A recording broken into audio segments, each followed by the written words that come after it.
Hello guys! Ayan. So, nagbabalik ang inyong Auntie Arlene. Ayan. So, ang pag-uusapan naman natin dito ngayon is tungkol sa kung paano ako nakapag-apply dito sa Singapore bilang isang domestic helper. Wow! Ang galing sumayaw at ang ganda. Ganyan ang mga dugong Pilipino. So yun nga guys, bali way back 2018, ako po ay direct hired ng agency sa Singapore. Bali, meron po kasi ako kakilala, yung aking BFF, ayan, si Jovelyn Pigangay. Siya po ang tumulong sa akin. Bali, minessage ko siya dati, 2018, nasabi ko sa kanya, sis, pwede din ba ako mag-apply dyan sa Singapore? Tapos sabi niya, pwede, sabi niya ganun. So yun, so nagkaroon kami ng konting conversation. After then that, meron siyang finorward sa akin na agent ng may alam na agency sa Singapore. So, minessage ko yung taong yun. Pero yung taong yun ay nasa Pilipinas. Bali, meron lang siyang contact dito na agency sa Singapore. Then, after that, October, pero ang sabi kasi sa akin ni Sisi nung time na yun, kung may passport na ako, lakarin ko muna yung passport, guys. Bago kayo mag-apply or magpasa ng kung ano-ano, pumunta ng agency, kung mag-walk-in man kayo or kung anong kwan nyo, dapat may passport po kayo kasi hindi naman kayo i-entertainin nang wala kayong passport. So, yun, ng October, nilakad ko yung passport ko. Then, pagka November, if I'm not mistaken, nakuha ko yung passport ko. So, yun, nag-apply na ako dito. Bali, yung agent yung kausap ko, actually guys, kung first time yung mag-apply, maganda din talaga na meron kayong agent kasi syempre wala pa tayong alam talaga sa kung paano pa talaga. At least kasi sila, pwede kang magtanong sa kanila kung ano ba yung mga sila kasi yung parang nag-a-advise sa'yo, nag-guide sa'yo kung paano. Yun nga lang guys, medyo magastos siya. Advisable lang yun pagka sa tingin nyo na first timer, ganun. Pero kung since na naka-experience na rin naman kayo, alam nyo ng pasikot-sikot ng pag-abroad, wag na, kasi sayang ang pera, ganun. So since sa experience ko kasi is wala naman, first time ko nga, so yun. So okay yung may nag-guide sa akin. So balang ginawa ko noon, siya yung sabi niya sa akin, okay, yung passport mo, sinend ko sa kanya via WhatsApp. Gumawa ako ng WhatsApp number noong time na yun. Nag-download ako ng WhatsApp, I mean. Tapos, ang kailangan naka-white background, full body picture. Tapos, meron siyang sinend sa akin na video nung parang, yung parang application, yung parang, my name is Arlene, ganon. Tapos, naka-white ka na t-shirt, tapos naka-pants ka lang, tapos wala kang makeup, tapos naka-ponytail ka, dapat yung parang napaka-neat mo tingnan.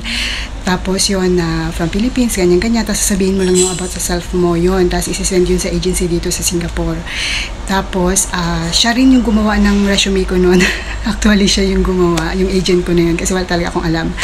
Tapos, yun, November, if I'm not mistaken, yung agency, sinabi ng agent sa akin na, yung agency sa Singapore is kakausapin ka kung kailan ka available na pwede mag-video call. Kasi during that time na may work ako, nag-work ako sa waxing salon for 9 years and 6 months din ako nag-last doon. So that time, syempre hindi ko muna give up yung work ko sa salon kasi syempre sayang, tas hindi naman, wala pang assurance na talagang makakapag-Singapore ako, diba? So yun. Nung time na yun, so ang ginawa ko sa toilet lang. So ang kwan lang naman sa akin, walang makeup, walang dapat nakaayos ka lang, gano'n. Tapos very simple mo lang dapat na wala naman siyang inano sa akin ng mga requirements na dapat pagkakausap mo yung agency. So yun, so nag-set na kami, nakausap ko na yung agency dito sa Singapore kasi sila muna yung kakausap sa'yo, alamin yung parang resume mo, about sa sarili mo, tapos ima-market ka nila sa employer na. Pero kasi bago yon, tinanong muna ako ng agent ko, ano ba yung gusto mong maging work sa Singapore kasi meron 3 pwedeng pagpilian.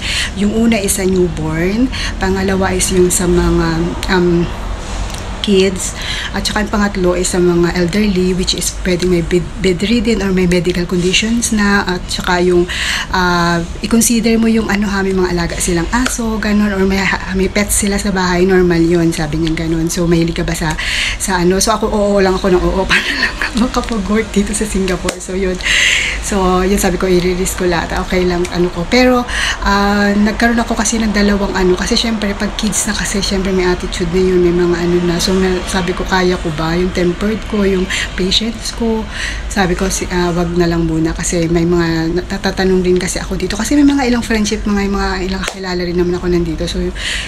So aware din naman ako about dito sa Singapore, yung mga bata dito, ganun. So syempre iba yung palaki nila sa ano ko, so sabi ko baka mamaya hindi ko kayanin. And sa elderly, takot naman ako sa mga baka mga bedridden or something, hindi ko pa talaga natatry. So sabi ko, sige sa newborn na lang, since naging nanay din naman ako, newborn na lang. Di yun, sabi niyo, sige. So ngayon yung agency sa Singapore, ayun, tinanong ako, inano ako about sa sarili ko, ganun. First na question talaga na tatanungin sa iyo ng agency, at pati ang na-notice ko, tinanong ng employer ko rin sa akin, nung kasi after ng agency guys, hanapan kayo ng, syempre nakausap na kayo ng agency, okay na.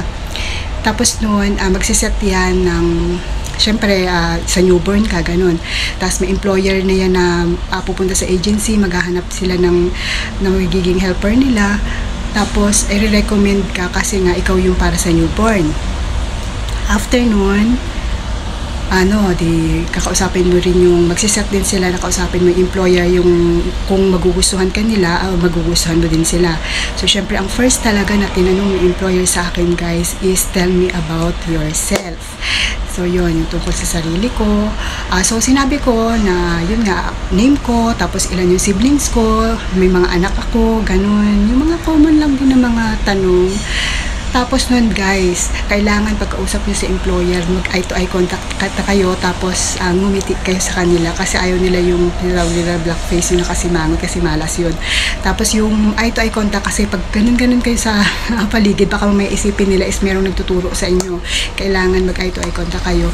Tapos nun, kahit anong kaba, normal lang yun, kasi na-experience ko din yun na kinakabahan ako, and sabi nila, relax lang, ganun. So yun, okay naman din, kasi sabi ko nga, so paano nga din yung pag-ano ko ng baby, tinanong lang nila kung paano. Sabi ko, syempre iba yung way ng pag-ano ko ng baby, since naging nanay na rin ako ng dalawang anak ko, ganun. So in-explain ko kung paano, tapos sabi ko ganun, pero open naman po ako na matuto kung paano yung way ninyo ng pag-aalaga ng bata, ay i-adapt ko kung ano yung tingin nyo okay, ganun, willing ako matuto, kasi ininpuhan na rin ako ng agent ko kung ano yung mga sasabihin. Then after nun, naging okay sila, pero ang inano lang nila sa akin is, okay, pwede bang makita yung nails mo? So yun, doon ako medyo na tapos pinakita ko yung nails ko, medyo mahaba, konti, kasi nga guys, sa waxing salon, although hindi ko talaga rin gusto na medyo mahaba ang kuko ko, pero no choice, kasi nga nagwa-wax ako, kailangan may kapitan yung wax dito, kasi kung hindi, magsusugat yan. So sabi nila sa akin, overall daw okay, pero gusto nila na pagka hired ako, pag pumunta ako dun sa dito nga, sa Singapore, is ikakat ko yung nails ko, kasi nga ayaw nila ma-accident yung cause ng accident ng bata, na baka accidentally ma-scratch or something, ganon. So ayun lang, tinanggap na nila ako, so na-hired na ako sa kanila. Tapos ngayon, forward ako nung agent ko, sabi, pumunta ka dito sa NIR agency sa Cubao, doon na lang natin ipapatraining na kita ng testa, kasi urgent ka na nga, kasi kinaanuhan, kasi noon, kinonfirm agad ako ng employer, kasi by end of the January, yun yung schedule niya na mga anak. Nag-ano ako noon, December 17, nag-training na ako noon ng TESDA. Bali, before noon, pala nag-training ako ng TESDA, nag-medical muna ako.